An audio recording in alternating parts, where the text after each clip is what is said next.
Let me know if this sounds familiar. You or a friend were browsing cryptocurrencies, hoping to find one that you might want to buy. You check to see if there are any coins that match your criteria, if you have any that is, and you stumble upon a coin that you think might be a good buy. One of the main reasons you or a friend thought it would be a good choice was because each coin was only a fraction of a penny, sitting at 1/10 of a cent each. Wow, you thought to yourselves. If I were to buy this coin now and it ended up reaching just 1 penny, I would have 10x my money. It's only a tenth of a cent. The chances of it hitting just a penny in the near future are inevitable. If you're currently thinking this way, or know a friend who sounds exactly like the people in the situation I just described above, you're doing yourself a disservice, but don't worry. This is my Bitcoin expert, and in this video, I'm going to explain in a simple and easy way why only looking at a coin's price per coin and not its circulating supply and market cap is a common way to mislead yourself when buying cryptocurrencies and leads to setting falsely high expectations. Let's begin. Firstly, I want to break down this way of thinking that some crypto newbies have and outline why buying coins based on this mentality can be a harmful mistake when trying to reach certain investment goals. Why does this even occur in the first place? Well, it comes down to a basic mathematical assessment that inexperienced traders make when first entering the market. If you're trying to make money on an investment and you're faced with two buying options, one of the options is priced at $1,000, while the other is priced at a tenth of a cent, at first glance, it appears that the option priced at 0.001 or the tenth of a cent has much more room for growth, and that as a buyer, it would be my best choice. From that perspective, it totally makes sense. You want the coin you buy to go up in value, and so you choose the coin that is priced much lower than the other coins that may be available, expecting that one day the coin you pick will reach the price that those other coins are already sitting at. Perfect strategy, right? Well, no. Actually, it's not, and I hope that if anyone watching this video is employing this incorrect strategy, that today will be the last day that they do so. You see, for this line of thinking to be correct, what's happening is that you're needing to make an assumption, and that assumption is that, apart from the price per coin, these projects are exactly identical. I can tell you that 99 times out of 100, that making that assumption is entirely incorrect. If you use services such as CoinMarketCap or CoinGecko, you'll notice a few other metrics that are equally as important as the price per coin metric that we've been giving so much attention to. Let's look at our options again. We now know that selecting the coin priced at a tenth of a penny over the coin priced at $1,000 purely because 0.001 is much less than 1,000 is wrong, and this is why. When you take a second now to look at their circulating supplies, you'll notice a stark difference. The coin priced at $1,000 that was rejected because of its price has a circulating supply of 1 million coins. The coin that was priced at 0.001 that was bought because of all of its extra supposed room to grow has a circulating supply of 1 trillion coins. Notice the difference in these two numbers? 1 million versus 1 trillion? It's huge, isn't it? And this is precisely where the discrepancy lies. When you're buying coins strictly based on the price of the coin and nothing else, you're putting yourself at a disadvantage by completely ignoring the difference in these two numbers. It is the price of the coin multiplied by the circulating supply that gives us the coin's overall market cap. Market cap is a very important number that tells us the total value of the project. It is the one constant metric displaying the value of a project that cannot be manipulated by anyone. Let me explain.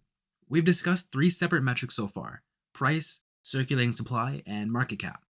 When it comes to both price and circulating supply, these can both be changed by the project by just adjusting the circulating supply. Pretend there is a coin. This coin is called sought coin, and each coin is worth $1. Because of supply and demand, that is what people are willing to pay for it, and there are 100 of these coins. This makes the market cap equivalent to $100.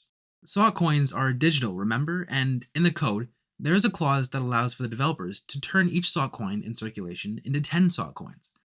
Now there are 1,000 sought coins, meaning there is more supply, but nothing has changed with the demand for sought coins, so now instead of $1 per coin, just like the supply increased by 10, the price now decreases by 10. Because there is no new demand. Each sought coin is now worth 10 cents. Guess what? After all of that, the market cap of sought coin remains at $100. The developers changed the circulating supply, and in doing so, because there was no increase in demand, they effectively reduced the price of each coin. What they couldn't change, though, was the market cap, because the overall market is what decides that. In other words, the market cap of a project is the one external factor indicating a coin's value, not the price per coin.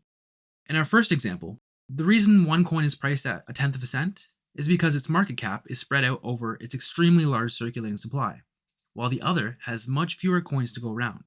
Developers often set very high circulating supplies betting on the fact that there will be unsuspecting buyers thinking they're getting a deal by purchasing a coin that has a seemingly low price tag, when in reality, the price, when compared to the circulating supply and market cap, are what determines value.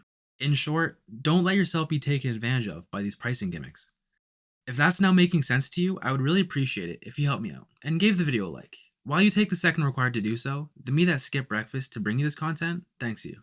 I want to give one more relatable example to help drive the point home. We are now all on the same page, and we understand that market cap is the one consistent factor that determines value and growth potential of a project. Price is almost irrelevant. But how can we better visualize this? Okay, so everyone is familiar with pizza. So what if crypto projects were like pizza? Say you have 3 pizzas in front of you. Each pizza represents a project within the cryptocurrency space. Each pizza is the same size. Let's make them larges.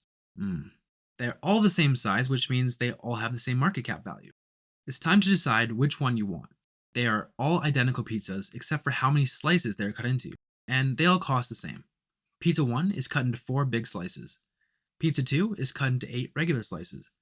And Pizza 3 is cut into 40 tiny slices. If you are someone who chooses cryptocurrencies solely based on price, I suppose you would also tell me that Pizza 3, the one cut into 40 tiny slices, is the better deal because you get more pizza.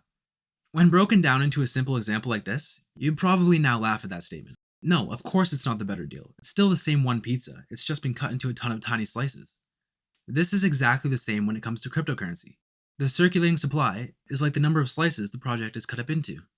The project that cuts itself up into a trillion pieces and is worth a tenth of a cent per coin is exactly the same as the project cut up into only 1,000,000 pieces and is worth $1,000 per coin, as far as price is concerned. After all of that, would you now tell me that you're going to choose the first project because it's only valued at a tenth of a cent per coin and has a higher chance of increasing in value? No. For someone to think that, they must also think that the pizza cut up into 40 slices instead of 4 slices, or even 8, is a better deal, when in reality, they're all exactly the same. That, I think, is about as clear as I can make it. I hope you now have a better understanding of how to properly value a cryptocurrency project if you hadn't before watching this video. Enjoy the rest of your day, and I'll see you in the next one.